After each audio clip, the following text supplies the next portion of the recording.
If you're feeling attacked in your relationship, you might be dealing with a deflection issue. It may be time for you to learn what's really going on and stop the crazy making. It can feel really confusing to bring up a legitimate issue to someone, only to have it turn into this blame-shifting crazy making. You can sometimes end up apologizing for an issue that wasn't even the topic at hand to begin with, but somehow you got blamed for some other thing, and now you're saying you're sorry. Today we're going to break down how to identify this issue and what you can do about it. For the best advice on divorce recovery, emotional abuse, and recovery from betrayal trauma, please hit like and subscribe so you can be notified every time I put out a new video. Also, as always, check out my link for my coaching in the description as well if you'd like to work with me one-on-one. I'm Coach Ketra, and I help women find empowerment by dealing with their own trauma, becoming a boundary badass, and learning how to become their very own hero. I have survived emotional abuse, betrayal, and divorce after a 17-year marriage, and I am here to tell you there is a way to get out of the mess and to get your power and dignity back. So let's do this together. It can be natural to respond to criticism with defensiveness and even deflection sometimes, because nobody wants to be told that something they're doing isn't right, and so all of us have this tendency. But the problem is when it becomes more than just an occasional tendency and it becomes a pattern in your relationship, so that one person really doesn't ever have a voice or a say, or can never fully get their opinions or their wishes validated.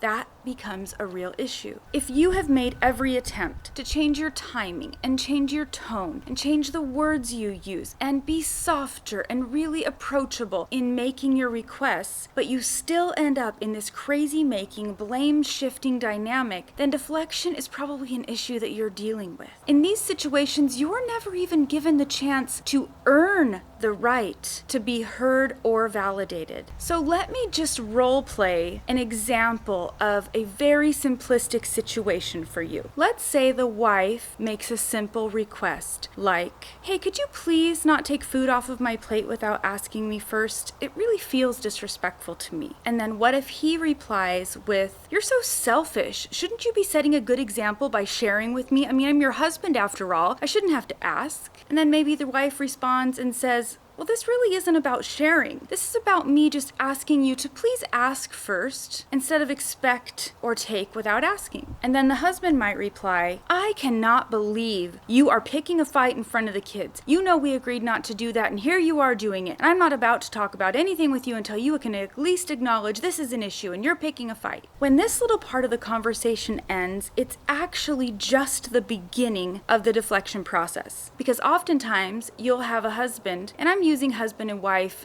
as the example. Of course, this could go both ways, but for the sake of my audience and the example, you'll have the husband who continues on about demanding an apology for fighting in front of the kids, and you end up thinking, wait, I didn't say anything mean. I didn't use a bad tone of voice. I didn't raise my voice. I made a simple request. So what fight? There was no fight. And his blatant disrespect for your request was actually the only thing that even resembled fighting in front of the kids. And so he wants you to apologize for picking a fight in front of the kids and acknowledge how inappropriate that is to speak to him that way in front of them. Now you've got a whole nother issue. Now you are looking at your behavior, trying to analyze it, and trying to see what it is you might need to apologize for. But you actually don't have anything to apologize for. You will never get back to the original issue of just asking him to be polite and ask first. He will not acknowledge that. He won't validate it, he won't agree to it, and he won't get off the topic of you being rude or disrespectful in front of your kids, which you really weren't doing. So this is crazy making. When this happens over and over again, it can feel really hopeless because you just can't get any ground. You can't make any traction. You might even get to the point where you dare not speak up,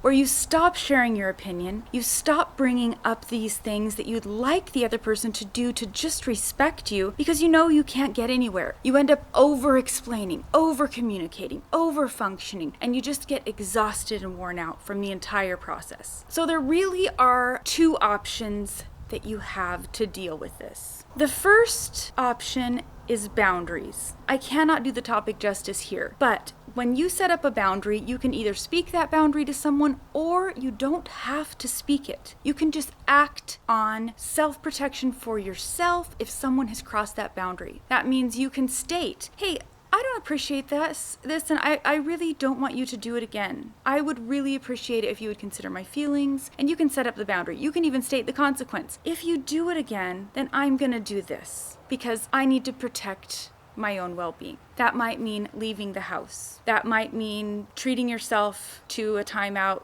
at a coffee shop. Whatever it is you would need. And it also should be something that your spouse doesn't really want to have happen. And so they're a little more motivated to respect your boundary. But when you put out a boundary like that, you have to be willing to do what you said you were going to do and hold the boundary, because they do not understand that they don't have an ultimate control or say over your life when they have these issues. So you need to let them know you are your own person. You're going to do what's best for you, and you're going to hold that boundary. Your second option, and it really can go hand in hand with the first, is requesting that your spouse get help. I am not recommending regular run-of-the-mill therapy. It's not usually very effective. Matter of fact, it can make things worse sometimes. I'm recommending very specific narcissistic style treatment where the therapist is trained in these aspects of teaching someone else what empathy is, how to be held accountable, and how to accept responsibility for their bad behavior and make amends. And I go into that in great depth in my program, and I can't give it the time that it deserves here. But these two options in conjunction with one another are really important if you're going to have lasting change and you're going to stay in the relationship that you're in without losing your dignity and self-worth.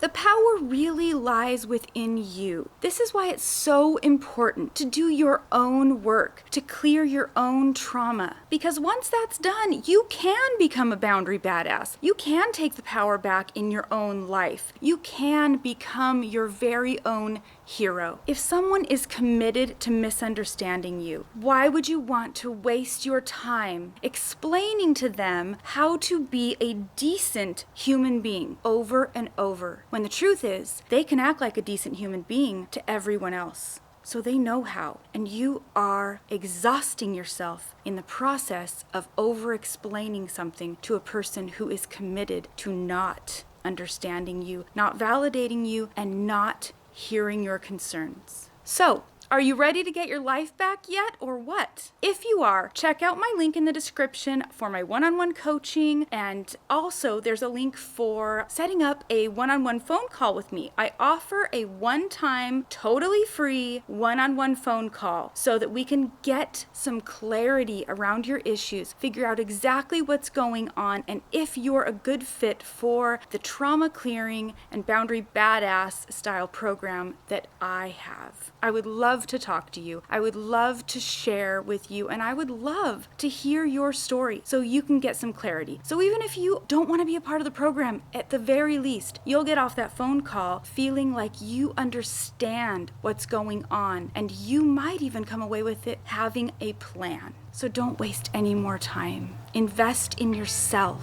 And until next time, curate a life by your own design.